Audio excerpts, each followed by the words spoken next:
That's Rob. That's one of our club members. Do you need the color test pattern? Somebody hold the? No, I'm good. Just making sure. I need to cue cards up for me. No, there you go. Get this set up. Excellent.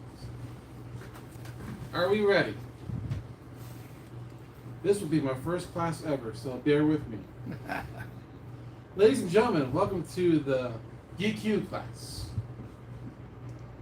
If you don't know, my name is Robert Sacco. I'd like to welcome you. This will be the look. Is it coming up? Nope. All right. There it is. There it is. Okay.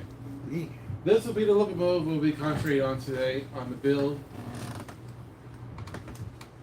Ugly duckling, and of course I picked one color. So, how did I start this hobby? Well, those two guys did it for me. The one on the right, of course, is my dad, and the one on the left is my grandfather. And of course, that's me in overalls. That was up in Montauk, New York, in my grandfather's basement with his railroad. And of course, my dad with his railroad. One was used to be in the background. How did I determine on the time period I wanted to model? Before, I used to be like, I'll model anything CSX, so I have something to compare like to a GP9 to Atlas Gen sets. If everybody knows, it gets expensive modeling anything one railroad in a very long time period. So, I chose between 87 and 94, because 94 was the first generation wide caps, because I do like those. And I could pretty much have different colors on the railroad between chassis, seaboard, everything. And as you see right there, that's one of my other builds I did that was a wreck being rebuilt, but my standards. And as you see in the back is the BQ you see right here. History of the BQ. The BQ was built between October 1978 and 1979. And Mr. Langston, if I have anything wrong, don't be slow. I know you're interject. Demonstrating locomotive for the roads, only SCL family lines purchased the locomotives. Only 10 locomotives were built. Road numbers ranges from 5130 to 5139. These were 12-cylinder turbocharged locomotives on Bloomberg B-style trucks. That's important to remember later on the build. Initial design was a cab with the whole crew members from the caboose and start railroads on phasing out cabooses.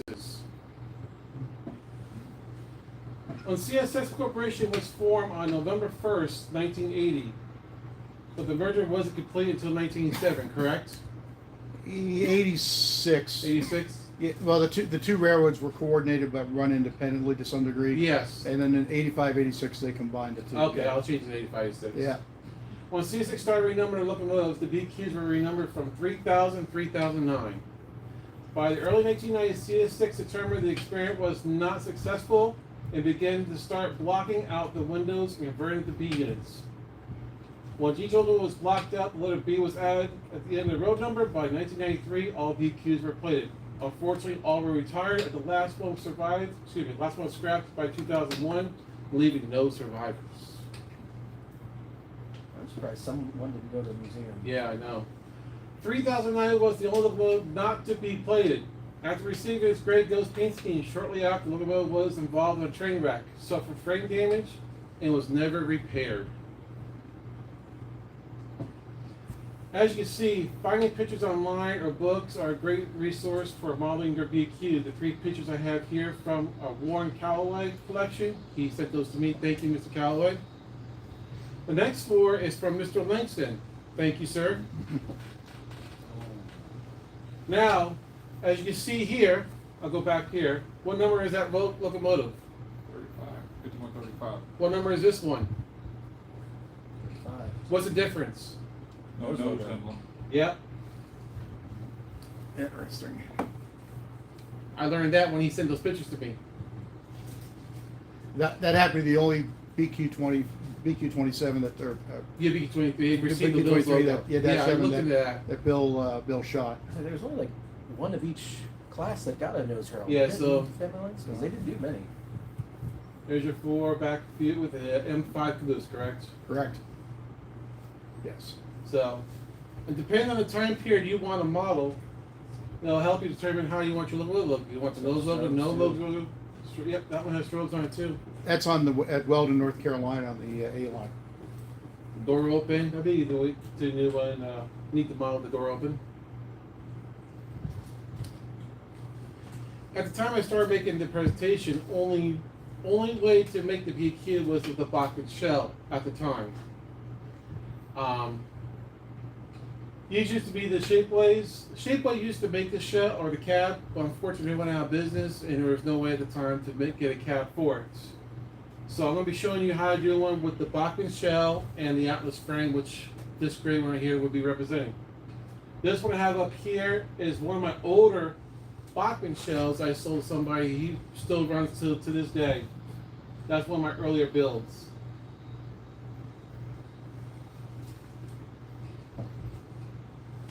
How to get started?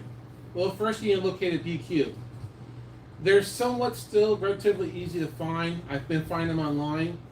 As you see from right here, I bought this locomotive lot off eBay, which happens to have the Bachmann BQ in it.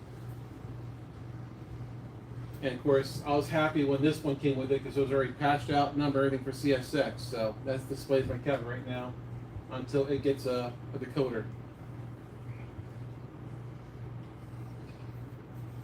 This is looking over and be concentrating on. This is what it looked like before I started on it. As you see right here, I found this on Sunday. It came in yesterday, so you get a basic idea of what it used to look like compared to what it looks like now. And as of right now, if you look on eBay, you can find a BQ, brass BQ online. How much are they going for? About 23. $2,300, $2,400? Yeah, wow. Hell no. For the Bachmann, you want to locate, what I've used to locate is an Atlas frame. I've used an Atlas U23B. And for the reason being that one, if you look close enough, you can find the 23B that has the correct trucks on it. So it saves you an extra step. You will see U23Bs with the Atlas or the Apple trucks on it. Of course, they're not going to be right. So if you want to look correct, at least you have the Atlas U23B. Are they easy to swap if you do have one? Yes. Okay. I show you how easy to swap those out. It only takes a few extra steps to do that. Here's a close-up look of it. Now on the Atlas, the best thing on this one was it was never put together yet, so it still had the loose railings and the detailed parts and all that. If you follow closely, you can use some of those Atlas parts to build the BQ I've used here. You will use some of the lip bars, the lenses and stuff like that.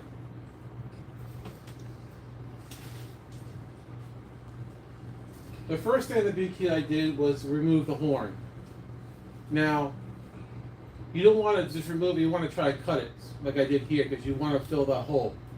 So the first thing you want to do is just make sure it's not loose. If it's going to be loose, pull it out, glue it, put it back in, let it dry. Once it dries, cut the horn off, cover the hole up, and just give it a light sanding. Because we're not going to use that horn, we're going to use the correct horn for it. Plus, those things are god-awful huge. The next step to make your shell fit the Atlas frame, we're going to cut along the line of the bottom of the shell right here and remove the gas tank. We will not be using that. That's one of your questions you asked. The next step is we're going to be removing the inside tabs of the shell along the edge here, as you see right here. You have all of these going down the shell here on both sides. That's going to also prevent you from having the shell go onto the frame. So once you get those removed, like you see here, you want to then go ahead and sand them next to get them nice and flush. Any questions so far? Okay. Next, we're going to move on to the frame. As you see here, the pocket box, the cover boxes are going to be too wide to fit into the shell of the Bachmann shell. Excuse me. I took a dremel tool here and cut it at an angle so it will bypass the steps to make the locomotive fit the shell. And of course, tape up your engine so you don't get no metal shavings inside. And that's what it looks like afterwards. it will hit right here, and it won't go flush to the bottom of the shell.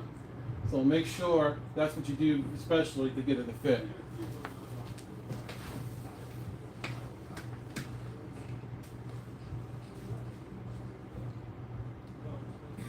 Now we do the test fit. Now, if you're not really good, if you're not one of those rivet counter locomotives, put your coupler boxes on, put your K couplers on, and you're good to go. Except for the horn, of course.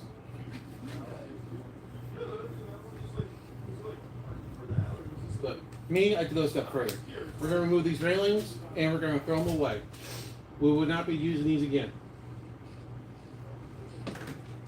Now you're going to find this part, next part, a little interesting. How do I strip the paint off to get the color I want? Brake fluid works really well.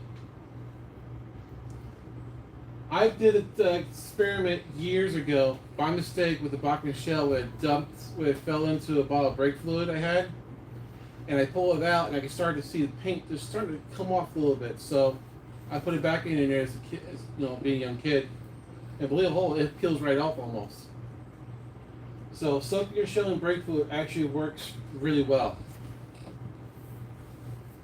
Here I just use an Atlas weight to hold the shell down so it's completely submerged to get it soaked in. Then using a cheap toothbrush, we just scrub away the shell and we start taking it off. More scrubbing, more scrubbing. Then you get this. Believe it or not, for a Bachmann shell, there is some pretty good detail on it. They're just thick paint on there, unfortunately. So now we got a good base start to do our detail parts and get it painted. Robert, the Bachmann shells it comes, does it have the little window on the front, Yes, it does. which they plated over on the real ones? Yes, they did. Yeah. On this one, I did not because I ran out of time due to Yeah. my car accident. I was out for about 3.5 weeks. I didn't work on it, so there's some things that are not correct, which I'll explain in the end. Well, they ran like that for a while, yeah, and the crews were just worried about grade crossing collision stuff coming into the yeah. window. And that window was there so they could check to see if the brakeman was on the front right step. Oh, nice. Oh, I That's wondered what- why that was. Okay. That's what, yeah. So the engineer could see. Well, I didn't know. That's cool. Yeah, there was a Thanks. reason. There's a reason for it. At this step, we'll start Yeah, there. making our it's right, hose. just to the left of the Yeah. arc light. Yeah. We're going to remove also the molded details on the shell also. The grab irons, the railings and all that, because we're going to make our own, basically.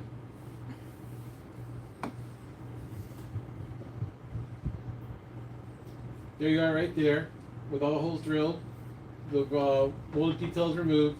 If you're going to notice there too, I built coupler boxes. The cup boxes are going to help out in the long run too. One, you're going to cover up the ugly gap there, and two, which I'll show later on, it's going to help keep the shell on the locomotive.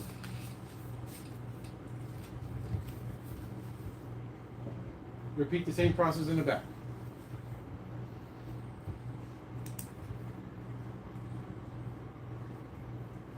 Now we start putting on the grab irons. These grab irons, I did not list them, but they're from Detail West. You can buy a pack of them anywhere. Those are the ones I used. The ones on top are 0.20, 0.30 wire that I hand built. I hand bent myself to put in place because someone makes the correct size for it. And same process for the rear.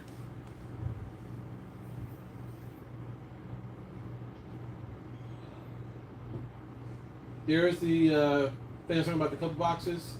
On the back side, I did add an extra strip of styrene going across to actually give some extra thickness, glued in place to help with the hold the cup boxes. And at that point, you're safe to pick up the shell from the locomotive, for the locomotive, without having to worry about dropping it out.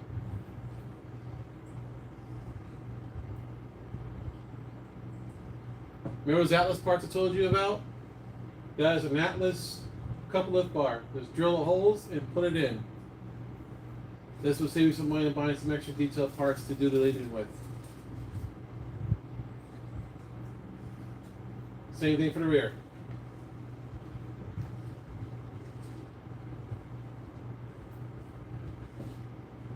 Here, we installed the horn.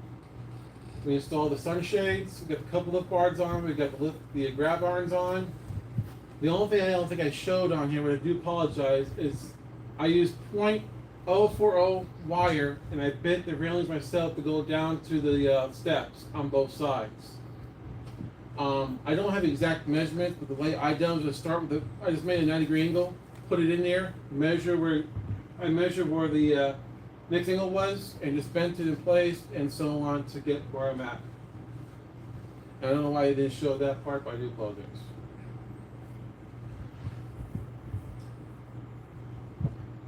Next up is upgrading hand railings. Now, I was fortunate enough to find the Smoky Valley set kit, which is the GE BQ23-7 hand railings. Those, I don't think they make them anymore. And I don't know if anybody's going to make them again or not, so I was able to find them on eBay. I got 2 sets, thankfully. So we're using one of the sets on this model today. Now, for the railings, what I used to put them in place is really strong super glue.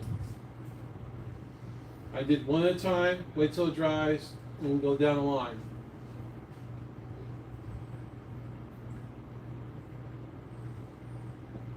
Now the kit had the railings, the long railings for it, but there were 2 pieces. I didn't really like that. And of course I had extra wire, so I used super glue again for the railings, and I glue one at a time until I get to the point where I just need to angle it. And I just basically judge it by the piece that came with the kit and made my own bends. Then glued it in place. And as you can see in the next picture, there it is with the bend. That's the part you want to be very, very careful with and take your time. Because they will, you probably break a railing doing that, but it took me about maybe an hour to do that side. Same thing for the other side.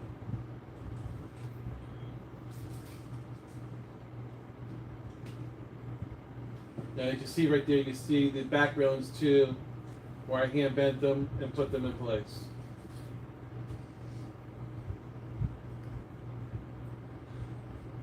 At this point, I was kind of happy the way it was. I did a photo shoot of my layout. Why not, right? The back one is a test fit from a product called CMR that's on eBay. Unfortunately, their caps are not correct, which I have right here. They do not fit the Atlas frame. They hang over pretty bad, so I decided to discard it and put it to the side. And of course, that right there is one of the first ones I did. That's from Shapeways. It's a nice U-boat in the background too. Yeah, I got an Atlas body for that one. Atlas mechanism for that one too. So now our next step is time to paint. I'm not going to go through the process of showing how I paint the oil. I think we all know how to paint engines here. So, but that's what it looks like after I'm done painting it. Now we're going back to the mechanism part of the locomotive. Now we're doing number 3009, so that bottom part has to be blue. There's 2 ways of doing it. You can either A, pull everything apart and spray paint it, or airbrush it, or B, like what I did, be very careful, hand paint it. I hand painted it.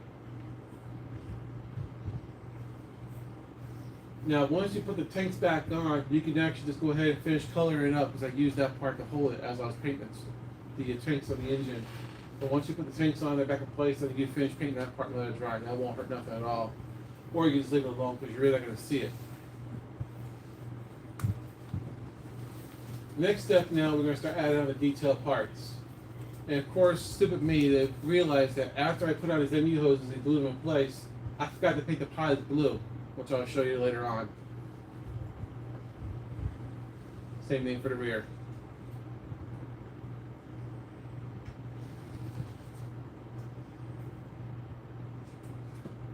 Now you can see here I paint the pilot blue. It was difficult going around MU hoses. So that's what it looks like right now, as with the engine painted, the truck still painted, the pods are painted. Not too bad for a Bachmann shell. Here's another good angle. Now we get to the fun part. the decals. Thankfully, some of the smaller number boards, there's some zeros are put together, so I don't have to cut out 4 individual numbers for individual number boards. So I got lucky there. This is the pictures that help you determine where to put the decal at. So make sure you follow it. Now, Rob, you're next to it, as you can see. When placing the bigger decal on here, I know people measure or do what they think they can put it on. I go by the picture and I count the doors. Okay, so one door over after the big one starts the decal and see where it ends, and that's pretty much how I pinpoint where the decal goes. May not be 100% accurate, but it's close enough. The sub letters on one side, it's right here below the number. This side right next to the vents. So, like I said, keep it on your pictures when you're modeling this to get an idea where it goes.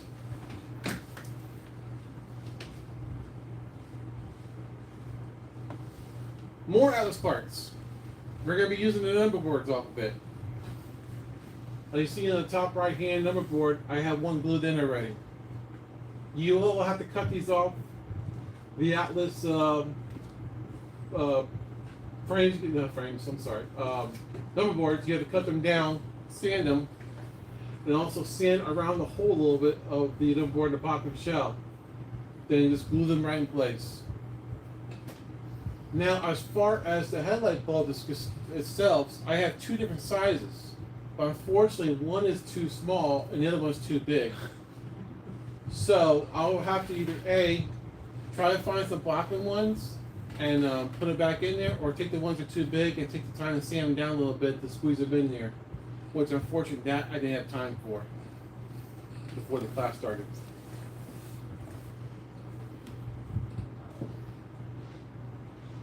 So here we are with the number boards. We put the brake wheel on, thanks to Dave. Oh, he's here? He's watching the door. Okay. He's able to 3D print me some brake wheels for this thing. So I got one on here, I got one on Rob's, and I got one on my plated one.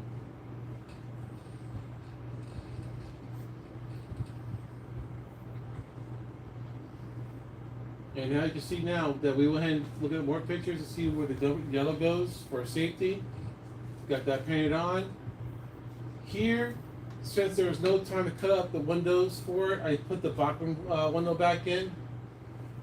After class, you're going to come up, take a look. The Volume 2, which I was considered one of my best builds, I took the piece of plastic from a cookie container and cut the little squares out to fit right in the hole and just glue them in place very carefully, so make sure you get the glue marks on it to get that remarked.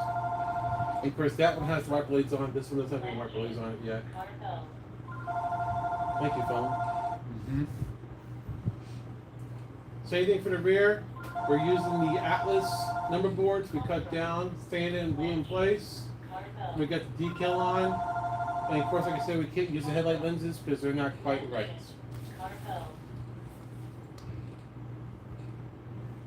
Now at this point, you're pretty much done with the build. Is it done? No. Is it prototypically correct? No. Why is that? Well, I still got the one open on the front, and the back window are usually played up, and the corner ones are usually played up. But for time constraints and due to my car accident, that didn't get done. But I could have just changed the paint scheme to the original. yeah, I should have. But at this point now, this is your, you can do your weathering. Depends how far you want to go in. If it's your railroad, if it maybe existed up in the late 90s,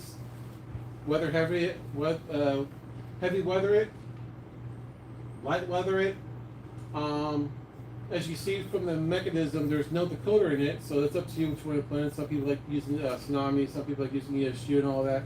This will eventually get an ESU decoder with the scale sound speakers. And eventually, when I get the right bulbs, lenses put into it, it will have lights in it also. Any questions so far? What was the point of the smaller window up front? Just for more visibility, or? That's what I said before. That was No, so the angled ones on either side of the cabin. Oh, yeah, probably. Yeah. But wait, there's more. Remember being in class I told you about there was only one way to make a BQ? Well, 2 weeks before I finish this project, that has changed. 2 people have entered the field on making BQ cabs. The one on the left here is from 3D Central. They're making like 14 different variations of cabs. Then you have Mr. Austin Calhert, if I pronounce his last name correctly. I've been in contact with him. He's actually started printing BQ cabs. He's got 3 different variations out right now. And the best part about both these companies, both of them, is they are going to offer with the brake wheel and the light with the purchase of the cab. And I want to thank Mr. Austin. He sent me some pics on what he's doing. What's nice about him is he has the holes all pre-drilled for the grab irons and everything ready to go. So it saves you an extra step there. The holes on these cabs are also a lot smaller, so the lenses I have will probably work just fine now. That is this QR code right there on the side to go to his eBay page if you want to purchase any of them. If you want that, let me know. I'll pull it back up. These are his test samples he sent me. That's one of his cabs he's using. What else is he producing? He's actually produced, he's doing the GP60 cabs. I've purchased from him the GP35 Slug back half. That's on my kitty unit right now, which works really nice. Now you say the GP60 cabs. You talking about the ones? The rounded ones. Yeah, Yes. where they were the 3 prototypes that Yes. CSX got in the trade. Okay. Oh, I see him. Yeah, with the Yeah. notch. Oh. Dang. Yeah. And that's. Come on. Somebody answer it downstairs. They can, yeah. Open it up. There we go. So I said, you see the brake wheel and the light that comes with it, which is going to be really nice. And this is when he did it. Yes. Wow. Oh, he even got the end user stuff. Oh, that's cool. Yeah. So it's going to be really nice. I got one come from him. I got a couple come from the C3D Central. I'll test them both. I'm hoping that Austin works the best because it has the holes pre-drilled all right, and there's really some extra. There's less steps to take care of. It seems like it gaps a little bit more though. I'm gonna take a look at that when it comes in. So I noticed on this one, I do see a little gap right there, but I'm thinking that it might need to be sanded more towards on the shell itself because even on the shape lace, on these 2 right here, if you don't sand them down just a little bit, they fit just like that. So they probably need to be prepped a little bit to get them work. On those 2, that's what I did. This one is the CMR, the ones on eBay right now. It's not right. It sticks out worse than that one actually. It won't. This is copied from a Bachmann cab if I had to guess at it because it sticks out pretty bad on that one. So what is he actually putting that cab on? It's an Atlas BQ23-7. Okay. This is right here for Mr. Lee because I'm gonna build him one too. This is before I start the project. This is an Atlas B23-7. This is during, when I cut the nose or everything off of it. That's what it's gonna look like. And you have afters. On the, I will tell you the most difficult part doing this on the paneled mold rate is trying to match the paint. The gray in this one is maybe just a tad off, not much, but once I weather it and blend it in, you can't really tell. That was more of a pain in the butt to try and match it with blue and yellow. But it turned out okay. Give you an idea on matching the paint. Yeah. Go to Lowe's or Home Depot and take your cab roof, and they will make you a sample jar exactly to the color of your body. Okay. And you just put it in your airbrush, thin it out a little bit, like a perfect match. I'll try that. And ladies and gentlemen, that concludes the class of the BQ23-7. Very good. Well done. I'll add a couple of things that Go for it. on the real deal. I was at the University of Miami from '79 to '82, And the first one I ever saw out in the wild was up near Miami International Airport. There was some industrial customers up there, and I was up there for some reason, and there was the northeast side of Miami International was a Seaboard Coastline BQ23. And in August of '84, I started with Seaboard System. It was either that fall or that later winter, spring in '85, as part of getting to know the company, even though it was in market research. I rode the Palatka turn from Moncrief Yard in Jacksonville down to Palatka and back. There was a local switcher in Palatka that took care of some of the industries there. So we brought stuff down, pulled stuff out of Pecan Yard, and switched a couple industries on the way back. The center unit of the 3 GEs we had was a BQ. And it still had the windows. Of course, it is 85 or so. And I went back there and rode it for a bit. And a couple of those things, of course, the cab was set up for an entire 5-man crew, including a work desk for the conductor. And all the big round leather seat cushions, and they were all embossed with the Seaboard Coastline logo, which was the nose arrow. That was kind of cool. The one thing I did notice was you sat a lot higher up, and the crews hated them because you're up higher, so you got more of the sway and more of the pitching motion. And of course, the engineer is another several feet closer to the front to the front, so they felt kind of vulnerable. The whole idea was to get rid of the. First one I've seen is accident. Yeah, so the idea was to get rid of the caboose, the maintenance costs and all that. One thing as outsiders we don't think about is some of the risks with the old cabooses. If you've ever been in one that's actually completely intact, there are handholds everywhere. So apart from eliminating the caboose, they reduced the potential for injuries to the train crew that usually use the caboose, because freight trains don't have any tight lock couplers like passenger trains do, so you have a lot of slack action during the operation. And if guys weren't hanging on with 3-point contact back there, they would be thrown around here and there and get injuries. So there was that risk too. So that was sort of a first step. Did it catch on? Obviously not. Only 10 were built. Because partially as you got into the 1980, 81, 82, they were getting rid of the guys and the caboose. Going from 5-man crews eventually down to 2-man crews. And so that's why you never saw any more built. I think I recall seeing an Atlas catalog where for the -7 series that had a B18-7, and I think it had one that was also fitted with a Q cab in the catalog. But of course they were never built. They were never built. So they became the reason for them kind of went away.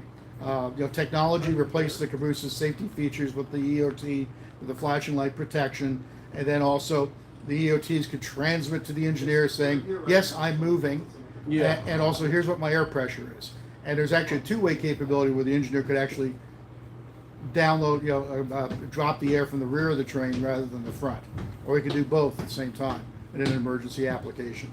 And of course, the other thing that cabooses, the workload for the conductor went away because by the 70s, they were just picking up any bills of lading at the customer and didn't bother doing anything with them because they were going to go to their clerk at the crew base to put into the mainframe computer using holograph cards, punching in the information and all that.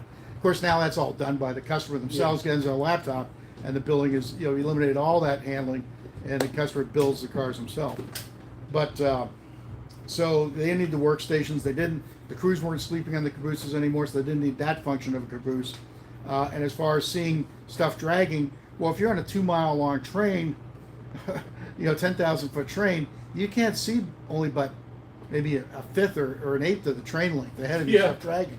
And of course, of course the modern roller bearing brakes, the only reason why they're going is when they go.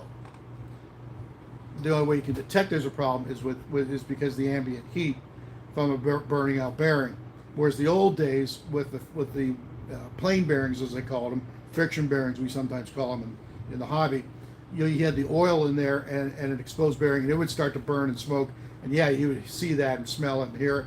But that was all replaced by the wayside defect detectors that detect overheating bearings and dragging equipment or apparatus, like straps off of a off of a center beam or something.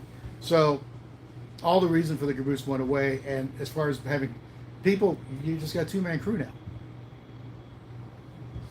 Conductor and the engineer. Yeah, that's all you need now. Yeah. So, interesting, goofy thing. Then, of course, just to completely dissuade anybody from using them, that's when they started plating them over as B units. What was the point of leaving the sunshades on after they plated over? Just The sunshades? yeah, Just didn't bother. just checking. one extra step. They that just wanted didn't. to Yeah, do. exactly. That's- I know they took the horns off, but I don't Yeah. think they did take the sunshades off. Mm-mm. It's just funny because you think they'd be in the way while they were plating them. That'd be the first thing to go. Yeah, really. Hey, you get a work order to do something, you do it. Somebody forgot to Don't go any extra. Yeah, don't do anything extra. And as far as the other thing is, get dated photographs of your unit, because I'm sure with all the various times those locomotives were repainted, the positioning of the lettering probably varies from locomotive. Yeah, it does. CS6 Archives is a good website to go on. It has the BQs on there. Not one number's usually in the same spot than the other one was. Yeah, when I had freight cars were painted when I was managing the car fleet, the same shop would put the CSX in different places. When you were doing 200 cars, they weren't all the same when they came back. Fallen Flags has quite a few pictures of them. Yeah. Yeah, books. I mean, this. I know you showed me this. That's when I talked to you about this. This is an awesome book. Yeah, That helps out a lot. They shouldn't be confused with the Y cabs, because they actually had extra collision posts up there, and that's what the Y cabs were intended for, was to have more collision protection up front, Yeah. and maybe slightly better bathroom facilities. As long as you get an accident. And they were built for a 2 or 3 man crew, so. Yeah. Excellent.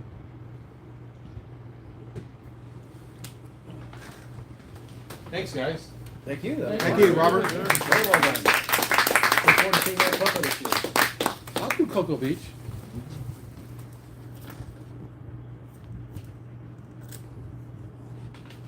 Oh, so I have a question. Yes. Since I'm buying a BQ23 from you again, does that mean I get a free caboose too? No. Let's see.